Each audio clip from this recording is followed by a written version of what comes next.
હવે સૌથી પહેલો પ્રશ્ન એ કે એર લેયરિંગ શું કામ? કટિંગ પણ ગ્રો કરી શકાય ને.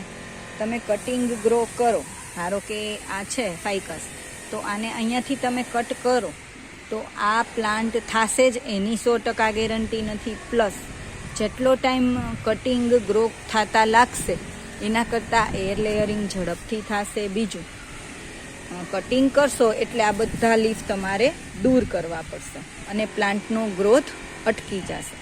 જો એર લેયરિંગ કરીએ તો પ્લાન્ટનો ગ્રોથ અહીંયાથી નીચે પણ ચાલુ રહેશે અને ઉપર પણ ચાલુ રહેશે અને કોઈ પણ જાતના ડેમેજ વગર આ પ્લાન્ટ એઝ ઇટ ઇઝ આમનમ જ રેડી થઈ જશે. ધારો કે અહીંયા હું એર લેયરિંગ કરું તો આ ઉપરનું બધું સ્ટ્રક્ચર એમને એમ ગ્રીન જ રહેશે.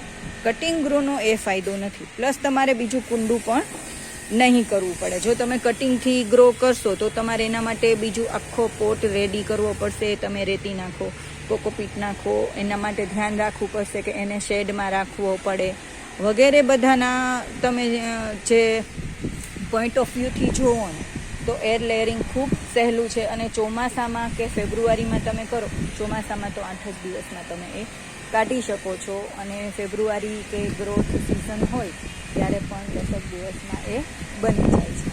તો એર લેયરિંગ નવો પ્લાન્ટ ગ્રો કરવા માટે કટિંગ કરતાં ખૂબ જ સારું પડે છે. એર લેયરિંગનું કારણ જ એ છે કે તમે બહુ આરામથી બીજો પ્લાન્ટ બનાવી શકો. ધારો કે આ આવડી મોટી વેલ છે, એનું હું કટિંગ ગ્રો કરું તો હું કટિંગ બહુ તો 1 કે 1.5 ફૂટનું ગ્રો કરી શકું. પણ મેં એર લેયરિંગ કર્યું તો મને સીધી 4 થી 5 ફૂટ લાંબી ડાળી વેલ તૈયાર મળી ગઈ, જે સીધી જ હું બીજી જગ્યાએ રોપી શકું છું અને મારે એના જુદા જુદા કટકા કરવા ના પડ્યા. મને એકદમ લાંબો પ્લાન્ટ મળી ગયો. રબર પ્લાન્ટમાં પણ બહુ એવું થાય છે કે એકદમ ટોલ વેરાયટી થઈ જાય છે. તો રબર પ્લાન્ટમાં પણ જો તમે નીચે 1 ફૂટ રાખી અને એર લેયરિંગ કરી દો તો બંને પ્લાન્ટ ખૂબ સારા ગ્રો થઈ જાય. કટિંગ ગ્રોમાં તમને એવું રિઝલ્ટ ના મળે, બધા પાન ખરી જાય. આ મારો પ્રેમ નાનો પ્લાન્ટ છે. બોન્સાઈ બનાવવા માટે મેં નાના નર્સરી પોટમાં વાવી અને એને જમીનમાં મૂકેલો અને એને વાઇલ્ડ ગ્રો થવા દીધેલો. પણ વાઇલ્ડ ગ્રો થવામાં એ એટલો બધો લેન્ધી થઈ ગયો છે કે હવે મારે એને કટ કરવો પડે એમ છે. તો કટ કરવો એના કરતાં એર લેયરિંગ કરવું ઇઝી થશે, કારણ કે જો હું એર લેયરિંગ કરીશ તો મને સીધો બીજો પ્લાન્ટ મળી જશે. તો આ પ્લાન્ટની હાઇટ અરાઉન્ડ 1 ફૂટ રાખી ચપ્પુથી હું આવી રીતના આખો કટ મૂકીશ, જે અરાઉન્ડ 1 ઇંચનો હશે. ઉપરનું જે લેયર છે એ આખું છીલી નાખીશ.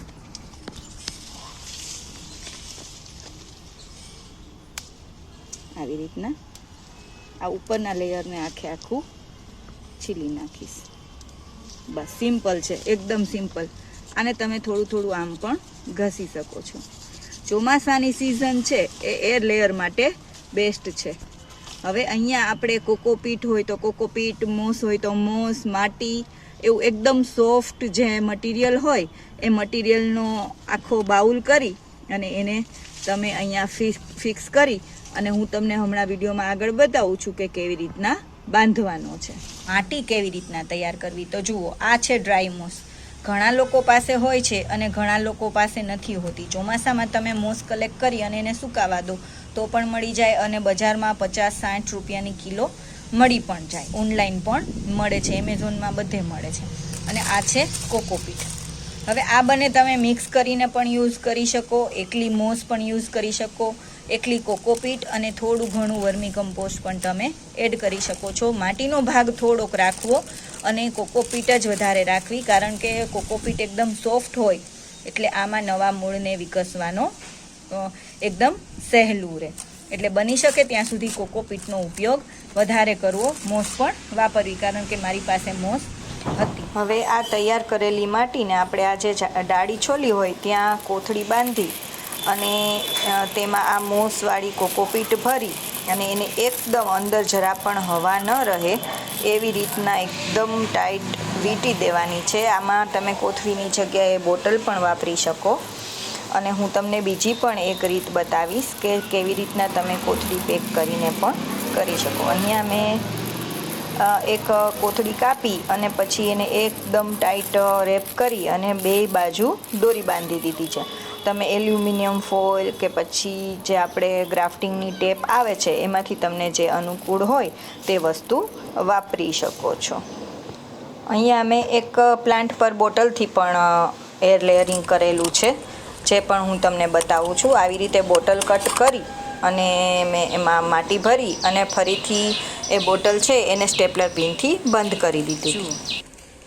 આવી રીતના આ કોથળી પેક કરી અહીંયા કટ મૂકી દીધો નાનકડો, અહીંયા આમ રાખી દીધી અને આમ કરીને આમ બાંધી દીધી. પછી તમે અહીંયા ફરતી બાજુ દોરી બાંધો, ટેપ મારો, એલ્યુમિનિયમ ફોઇલ વીંટો, કોઈ પણ વસ્તુ કરી શકો છો. હવે આજે 8 દિવસ પૂરા થઈ ગયા છે અને 9મો દિવસ છે. આમે જે એર લેયરિંગ કરેલું એનું રિઝલ્ટ હું તમને બતાવું છું. જુઓ, આ બાજુ આછા આછા રૂટ આવેલા દેખાય છે અને આ બાજુ જુઓ, એકદમ સરસ રૂટ બોલ બની ગયો છે. જો ચોમાસાની સિઝન હોય તો આટલા રૂટ બોલમાં પણ તમે આને અહીંયાથી હવે કટ કરી શકો છો. અને હજી એક વસ્તુ બતાવું તમને. આજે મેં એર લેયરિંગ કર્યું એની નીચેથી 2 બ્રાન્ચ પણ ફૂટી છે. આ બહુ સરસ રિઝલ્ટ મને મળી ગયું છે. બીજું એર લેયરિંગ મેં આ બોટલમાં કરેલું છે, એ પણ મેં તમને બતાવેલું. થઈ તો ગયું છે પણ હું આમાં ફોનમાં તમને નથી બતાડી શકતી. બાકી જો અહીંયા દેખાય છે, આ ઝીણું એવું રૂટ તમને દેખાતું હશે. આ રૂટ બની ગયું છે અહીંયા, અને બીજા પણ થોડાક રૂટ મને દેખાય છે. જો આ એનો રૂટ બોલ સરસ જ તૈયાર થઈ ગયો, એકદમ સરસ તૈયાર થઈ ગયો છે. હવે આને આપણે એની જસ્ટ નીચેથી કટ કરી લેશું.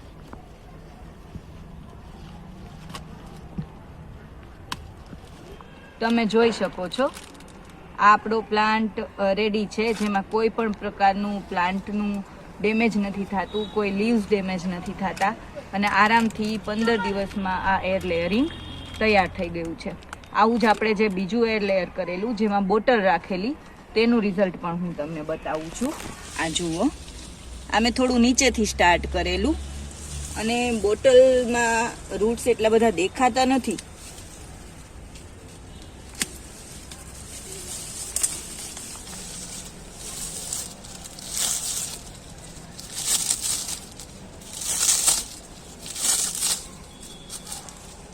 મને બોટલના રિઝલ્ટ કરતાં એકલી જે આપણે પોલી બેગ હતું એનું રિઝલ્ટ વધારે ગમ્યું છે, કેમ કે બોટલ છે ને મૂવ બહુ થઈ જતી હતી.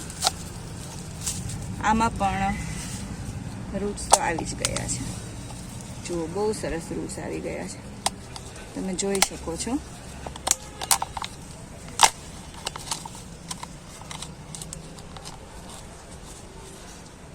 આ એનું રિઝલ્ટ છે, જે સરસ આવી ગયું છે.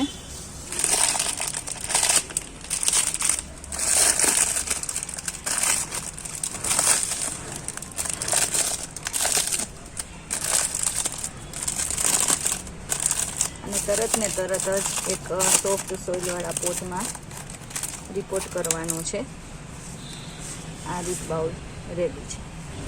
ખૂબ જ સરસ મજાનો એક નવો પ્લાન્ટ આ મારો તૈયાર છે. હવે આ જે પ્રેમનાનો પ્લાન્ટ મેં તમને બતાવ્યો એ સરસ આ નવા કુંડામાં સેટ થઈ ગયો છે. આજે લગભગ 10 દિવસ થઈ ગયા અને જુઓ એમાં ફ્લાવરિંગ પણ આવ્યું છે. અને હવે આ જ્યાંથી કટ કર્યું હતું તેનો ગ્રોથ પણ હું તમને બતાવી દઉં. જુઓ, તમે જોઈ શકો છો કે આમાં પણ સરસ નવી ફૂટ બધી આવી ગઈ છે.